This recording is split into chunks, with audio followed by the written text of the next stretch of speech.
जब कभी नीमच ज़िले में विधानसभा और लोकसभा चुनाव का मौसम होता है, तो राजनीतिक दलों के एजेंडे में सबसे ऊपर गांधी सागर बांध का पानी नीमच लाने का वादा होता है और यह काम पिछले 25 सालों से चल रहा है। यहाँ की कई संस्थाएं एक दशक से भी अधिक समय से चंबल के पानी को नीमच लाने की मांग कर रही है। इसके लिए इन संस्थाओं ने हस्ताक्षर अभियान और पोस्टकार्ड लिखो अभियान भी चलाया, लेकिन जनता की मांग के बावजूद सरकार के कानों पर जू तक नहीं रेंगी। नीमच ज़िला वो ज़िला है जिसको केंद्र सरकार ने डार्क जोन घोषित कर रखा है। यहाँ भूमिगत वाटर लेवल 1000 फीट से भी नीचे जा चुका है। इसके चलते अधिकांश गांवों में सूखे के हालात हैं। इस समय एक बार फिर नीमच ज़िला गर्मी के मुहाने खड़ा है और हर तरफ चंबल के पानी को नीमच लाने की मांग उठ रही है, क्योंकि लोगों को पता है आने वाले समय में जल संकट और गहराएगा। इसमें खास बात यह है कि गांधी सागर डैम में मालवा की कई नदियों से जो पानी आता है, उसमें से एक बूंद का उपयोग भी एमपी में नहीं होता। सारा पानी राजस्थान के काम आता है। इस मामले में जब हमारी टीम ने जिम्मेदारों से बात की तो उनका कहना था चंबल का पानी नीमच लाने की कवायद तेजी से चल रही है, जल्द ही इसके परिणाम आएंगे।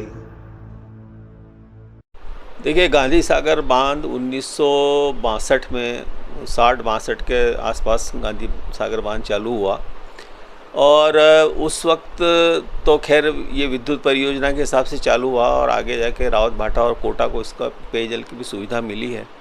हमने चूँकि नीमच जब से पेयजल संकट से जूझने लगा तो हमें लगा कि गांधी सागर बांध ही एकमात्र विकल्प है जो नीमच की पेयजल समस्या को स्थायी रूप से हल कर सकता है।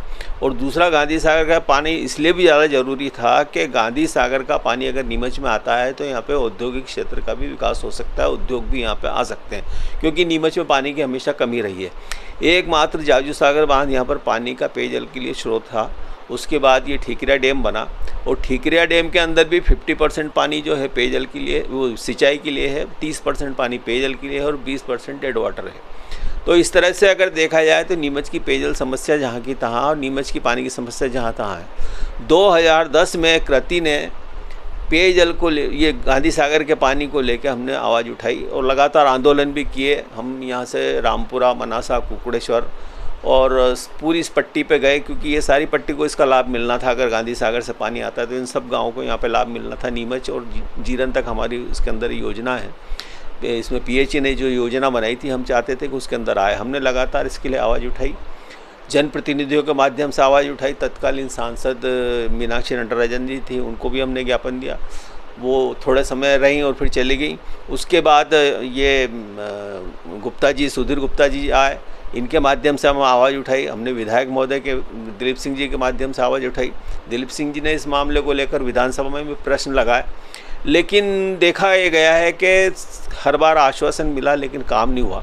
लेकिन जब बीच के अंदर गांधी सागर बांध का पानी नीमच आए, ऐसे संयोग बन रहे थे, तो हमारे जो सांसद हैं जो हमेशा नीमच के विरोध में ही रहते हैं, नीमच के विकास के विरोध में रहते हैं, उन्होंने नीमच की योजना को ठंडे बस्ते में डाल के और गांधी सागर का पानी मंदसौर को मिले उसके लिए उन्होंने एक योजना बनवाई हाथों हाथ। और यहाँ पर शिवराज सरकार थी उस समय, उन्होंने उनसे सैंक्शन करवाई और ऊपर से केंद्र में मोदी सरकार से उन्होंने पास करवा के और मंदसौर की योजना तो पास करवा ली, लेकिन नीमच की योजना ठंडे बस्ते में डाल दी। जब हमने इसके बारे में आवाज़ उठाई तो सुधीर गुप्ता जी का कहना था कि नीमच का तो कहीं नाम ही नहीं है, जबकि देखा जाए तो नीमच की योजना सबसे पहले हमने पेयजल की आवाज़ उठाई थी। हमारे बाद भीलवाड़ा के लोगों ने, भीलवाड़ा के सांसद जो जोशी जी थे, उन्होंने आवाज़ उठाई। उस समय मनमोहन सिंह जी की सरकार थी। 2010 के अंदर उन्होंने उस योजना को पास करा के और भीलवाड़ा के अंदर काम शुरू हो गया। भीलवाड़ा की स्थिति ये बन गई थी कि वहाँ से उद्योग उठ के वापस जा रहे थे, लेकिन उस पानी के वजह से आज वहाँ पर ये स्थिति है कि भीलवाड़ा के अंदर भरपूर पानी मिल रहा है, जबकि चंबल भीलवाड़ा से बहुत दूर है। और वो भैंसरोडगढ़ से वहाँ पे पाइपलाइन गई है और वहाँ से पानी मिल रहा है। लेकिन हमारा केवल 90 किलोमीटर का जो अगर देखा जाए रोड साइड से 90 किलोमीटर गांधी सागर बांध दूर है, बहुत कम दूरी होने के बावजूद भी हमें उसका लाभ नहीं मिला। उसका सबसे बड़ा कारण है कि हमारे सांसद महोदय ने हमारे नीमच के विकास में और हमारे नीमच के कामों में हमेशा अड़ंगा अड़ाया है। और दूसरा जो हमारे जनप्रतिनिधि हैं वो इतने प्रभावशाली तरीके से हमारी इस समस्या को आगे पास कराने में सफल नहीं रहे हैं। इसकी वजह से हमें पानी नहीं मिल रहा है। 10 साल से हम बराबर इस कृति के माध्यम से इस समस्या को उठा रहे हैं। हमने इसके लिए आंदोलन करे, ज्ञापन दिए, सड़कों पर रैलियां निकाली, जुलूस दिए, धरने दिए, पोस्ट कार्ड अभियान चलाया, कई तरह के आंदोलन करे इसके अंदर, लेकिन सरकार ने इसके ऊपर बिल्कुल ध्यान नहीं दिया। और हमारे जनप्रतिनिधि कमजोरी मैं मानता हूँ, अगर इनमें दम होता तो ये वहाँ से जाके सेंक्शन करा के लाते, जैसे भीलवाड़ा वाले सांसद ने करवाई है। यहाँ पे भी करवा सकते थे पर नहीं करवाया। मेरा ये मानना है, अभी बीच में ये खबर सुनने को मिली थी कि ग्रामीण अंचलों के लिए चंबल की योजना को स्वीकृति मिल गई है, ऐसा सुनने में आया था। लेकिन कहीं मेरे को ऐसा कहीं लगा नहीं कि स्वीकृति होगी, कोई काम चलता हुआ नज़र नहीं आया, कोई टेंडर हुए नहीं है।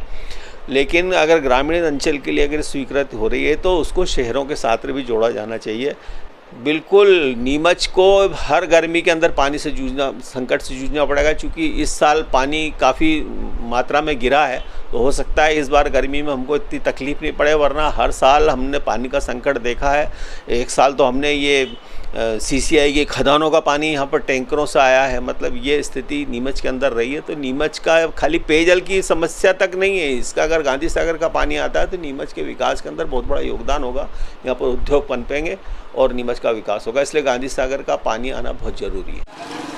कृति एवं सहयोग संस्था के माध्यम से चंबल से नीमच को पानी लाने के प्रयास कर रहे हैं। यदि चंबल से नीमच पानी आता है तो नीमच के अंदर उद्योग और व्यापार की संभावनाएं बहुत बढ़ती हैं। वर्तमान के अंदर हड़किया खाल का पानी ही हमारे लिए पेयजल के लिए उपलब्ध है और वो भी एक दिन छोड़ कर के हमें उपलब्ध होता है। ऐसे में उद्योग का यहाँ पर आना असंभव है। जब तक पानी नहीं होगा तब तक वो उद्योग और व्यापार ये शहर में नहीं चलेगा। क्योंकि नीमच शहर में जब चंबल से नीमच पानी लाने का हमने प्रयास किया तो भीलवाड़ा तक तो पानी पहुंच गया। वहाँ के सांसद इतने जागरूक रहे कि वे वहाँ पानी ले गए। इसी तरह बात नीमच की थी और हमारे सांसद मन से उसको पानी ले जाने का प्रयास कर रहे हैं। और नीमच अभी भी अभागा है पानी के अभाव में।